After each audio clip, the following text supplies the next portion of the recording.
Gentlemen, the new Empire comes out in just a few days, so let's rank the Monsterverse so far. But first, I want to establish that we're only ranking the movies as none of us have seen any of the shows. So let's start with Godzilla 2014. I think it's an okay start, but definitely not the best Godzilla movie ever made. I say B tier. Trump, it's not B tier, it's C tier. Though the Mutos are freaky and some of the best Godzilla monsters we've had in a while, this just isn't what I expect in a Godzilla movie. Every shot is so dark that I feel like I need night vision goggles just to watch the movie. Every character, aside from Bryan Cranston's character, is such a piece of fucking wood. And every scene we see Godzilla and immediately cuts away until the final fight. It's a Godzilla movie trying to be a cheap, boring copy of Cloverfield. Obama, you clearly have no clue about making blockbuster movies. The shots are dark because this movie doesn't want to be cheesy like the Showa films, but instead be a blockbuster action thriller. The shots really make you feel the sizes of these monsters. Though I think that Bryan Cranston should have been in the movie longer, nobody watches Godzilla movies for the humans. I was saying B tier, but now I think A tier just to piss you off. A tier actually sounds good. Every criticism Obama gave has been said to death. If you agree with any of those points, then go and watch the Toho films, as this movie is trying to be its own thing. An action blockbuster with elements of horror movies and creature features, especially with the Mutos. Yeah, come on, Barack. It's time to accept that this is just a different kind of Godzilla movie. Okay, fine. I guess I can live with it in a tier. I do like the bridge scene and the introduction to the Mutos. Okay, let's move on to Kong Skull Island. Okay, this movie is better than Godzilla 2014, but still not S tier, so I would say A tier. Are we all in agreement? Fuck no, we are not.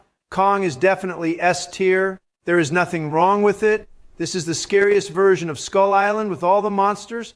Compared to the 1933 and 2005 King Kong films, I'd honestly rather stay on one of those Skull Islands than this one. Some scenes even feel like full-on horror movie scenes, like Mother Long Legs, and the introduction of the Skull Crawlers. Not to mention that the Skull Crawlers are the best original monsters we've had in a while. They are such fucking savages. And that's all without bringing up Kong.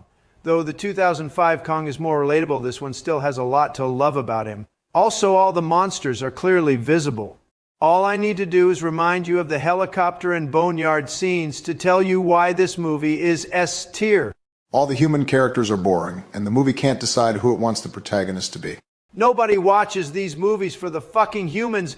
I can't believe I'm siding with Trump, but yeah, Kong should be in S tier. You made such a big deal about every shot being dark in Godzilla. But in this movie, all the monsters are in broad daylight, and yet you're still saying only A tier. What the fuck, Obama? I'm starting to think you just hate the Monsterverse. Fuck off. I still love this franchise, and I'll prove it. Godzilla King of the Monsters belongs in S tier. It's one of, if not the best Godzilla movie ever made. Fans have been waiting for a big budget portrayal of Mothra, Rodan, and King Ghidorah for years, and Legendary definitely did not disappoint here. Honestly, I think the best part of this movie was King Ghidorah and his rivalry with Godzilla, making the movie an all-out war to crown the true king of the monsters. And when all the kaiju bow to Godzilla at the end, I got fucking chills. Can you really call me a Monsterverse hater after I basically just sucked King of the Monsters' dick? That was quite a lot of meat riding for this movie, but I don't blame you. I don't think the Monsterverse will make a movie this good ever again. Like Obama said, the best part of this movie is Ghidorah, and how he's basically the devil for kaiju, and that amazing final fight with Godzilla going burning mode. Fucking chills. This whole movie is a Godzilla fan's wet dream. Do you two need some time alone with this movie? Fuck off! I might need an extra 5 minutes. Joe, what the fuck are you doing? Actually, don't answer that. I don't want to know. Let's just move on to Godzilla vs. Kong. Holy shit, this movie gave me everything I've wanted to see since 1962. Godzilla winning against Kong officially. So now I can die peacefully knowing that Godzilla officially has the crown, and it was fucking brutal. Kong never had a fucking chance. And none of that is even mentioning Mechagodzilla. Oh my god, Mechagodzilla was fucking badass. He's only on screen for 6 minutes and he fucking destroys Godzilla. To be fair, he was tired after his fight with Kong, but still, it's impressive that Mecha can just throw Godzilla around like that. And that final fight has to be the best fight in the Monsterverse for me. That fight makes the whole fucking movie, and it was already amazing. Also, we finally get to see what the Hollow Earth looks like, and it was fucking beautiful. Every frame of this movie deserves S tier. I still like King of the Monsters more, but that takes nothing away from Godzilla vs. Kong. Are we all in agreement? Damn right we are. I do think it's better than King of the Monsters, but both films deserve S tier. What do you think, Joe? Joe, you okay?